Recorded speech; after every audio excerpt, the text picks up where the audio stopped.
Right now, I go to this like outdoor gym. I was at a regular gym for a while, and I realized like I'm living in Los Angeles. It's so nice out, and I found this like park gym where there's just a bunch of bars and stuff, and so I go there and I just do a lot of pull-ups and a lot of like push-ups and calisthenics and stuff, and I stretch a little and I try to do more pull-ups every time and get some sun, and then I run home. I'm trying to get like in one go. I can do like 20, like 4. I'm trying to get to like 30. That's my goal. Gotta have goals. We met at this shoot for a friend of mine named Avery. And I was like, dude, we have the same last name. Like, this is crazy. I don't think we're related. He was like, yeah, man, that's nuts. And it's also funny because everybody thinks Dan Schneider is this guy who did a lot of Nickelodeon stuff, like everything from like All That to Drake and Josh to all those shows. And so everybody thinks that like, I did Nickelodeon because my dad is Dan Schneider. And funny enough, my dad is Dan Schneider, but it's a different Dan Schneider. So I'm not related to that Dan Schneider either. So it's all very confusing. But in the end, I'm not related to Rob Schneider. We're all just sharing that good old Schneider last name and trying to make the most of it. Kurt, I don't know if you guys know, but Kurt can play 6 games of chess at once blindfolded. You know, he's a genius. He went to Yale. So one time we had a game in my house. There's 2 games at once. 2, him blindfolded, beat both of us. And we played good games too. And he demolished us blindfolded. It's all about knowing when you're gonna see each other next, for sure. You have to know, there's gotta be, even if it's 6 months away, you have to have that one date, you know? And doing cute things when you don't think it matters, like sending a random gift or sending flowers to her house or whatever it is, like just on a random day. I think that's important because when you're not seeing each other every day, random things like that remind you why you're with this one person who might be far away.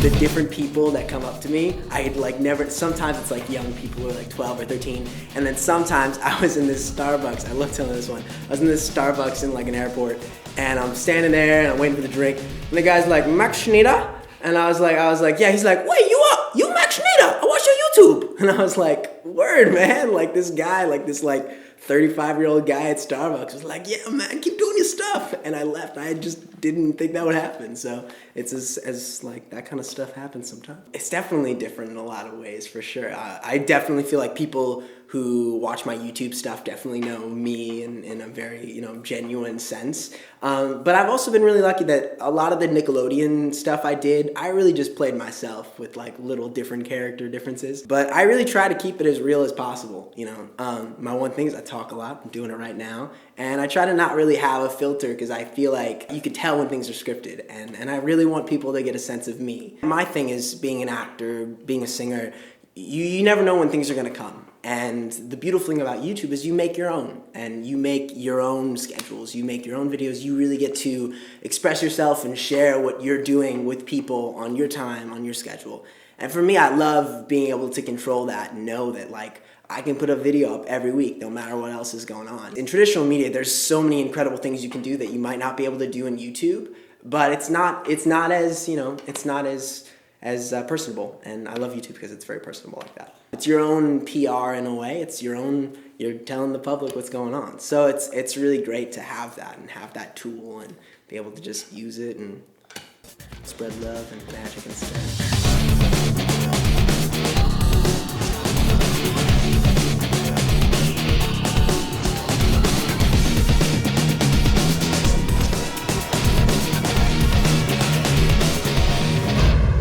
I've got my album coming out, Nothing Without Love, and I'm really excited for that. I've been working on that for about 1.5 years now. And then I just found out that the pilot I did for NBC just got picked up for a full series, so I'm really pumped for that. It's called Crisis, and it's this action political thriller where basically I go to this school with like the president's son and a lot of very powerful people's kids, and we get kidnapped.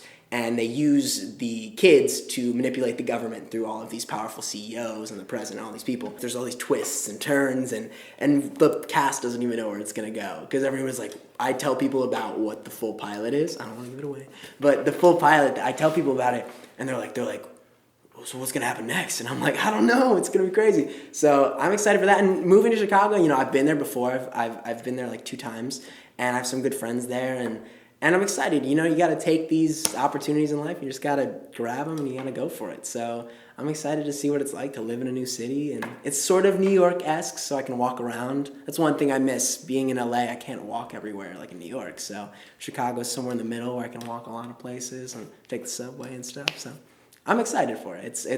It's an amazing opportunity, and even though at times you feel like, wow, my whole life's about to change, and what am I gonna do about that? You just, you gotta just go for it. People always said when I even first started the Nick show, they were like, are you scared? Like, what if the show goes for like 6 years and you can't break out? And I guess even knowing that, I was like, well, I'm excited. It's a cool show. I'm really excited to do it. And I think that in the end, if you can just accept your past and know that I did that, and I loved that. I loved everything I did on Nickelodeon. And knowing that, you work hard and you can be your best and hopefully do something new.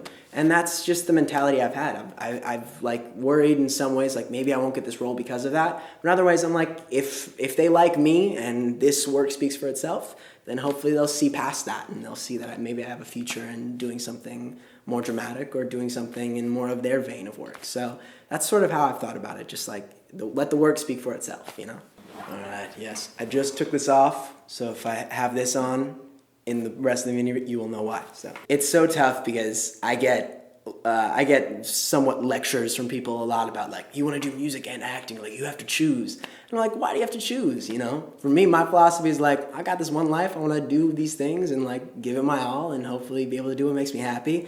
And I really admire the careers of like Justin Timberlake and people like that who, I think Justin Timberlake is like such a nice guy. Like you could tell that he's just a kind person and does it and does anything he wants to do and just gives it his all. All the, people might be like, oh, he's not a Daniel Day-Lewis, but whatever. He's done great projects and been, great in them, in my opinion.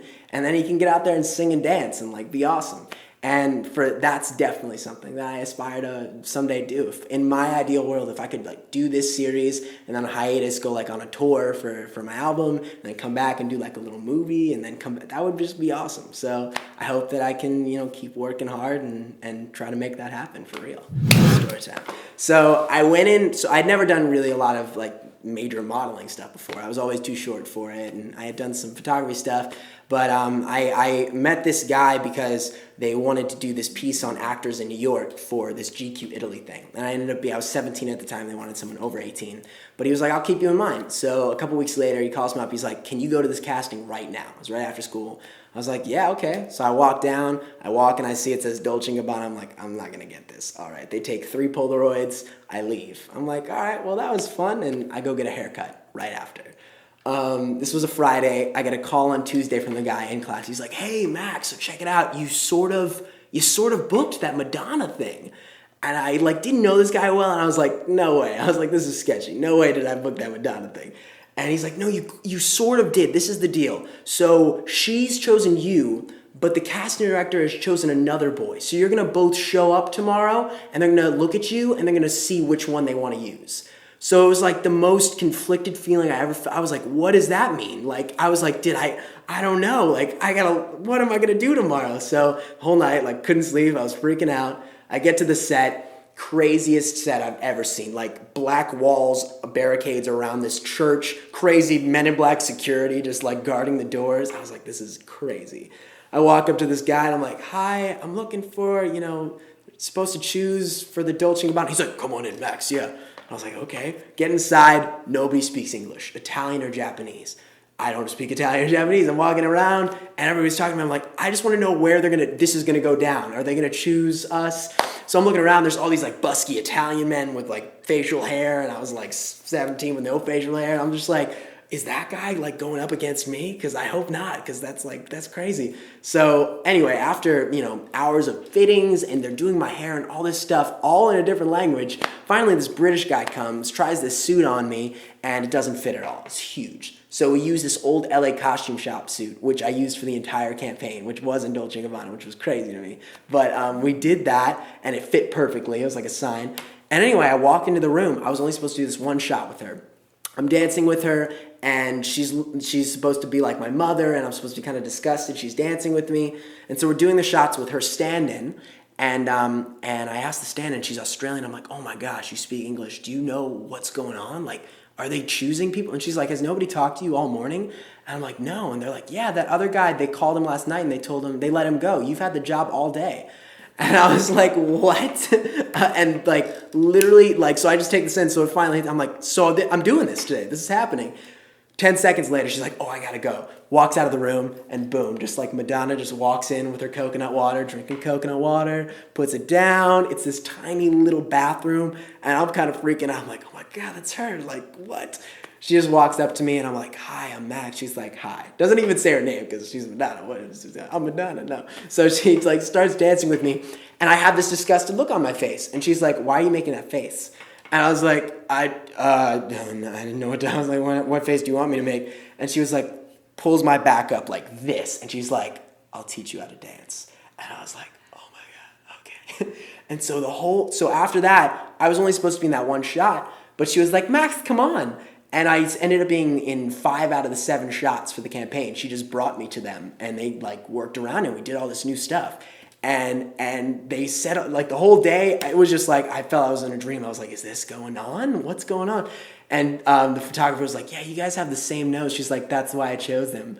And it just like, I will never forget her saying that and that whole day. And I left, and I walked out of the building, and I like got in my car to leave, and I was like, wow, that was real. Okay. And after that, I haven't seen her since, but I was walking down the street in New York one day, and this woman comes up to me, and she's like, Max, what's up? And I'm like, hi, I don't know you. She's like, oh, I'm Madonna's trainer. I saw those shots, we talked about it. I was like, you talked about it. How was that? And that's the last time I've really like talked to someone in that crew. So that's the story.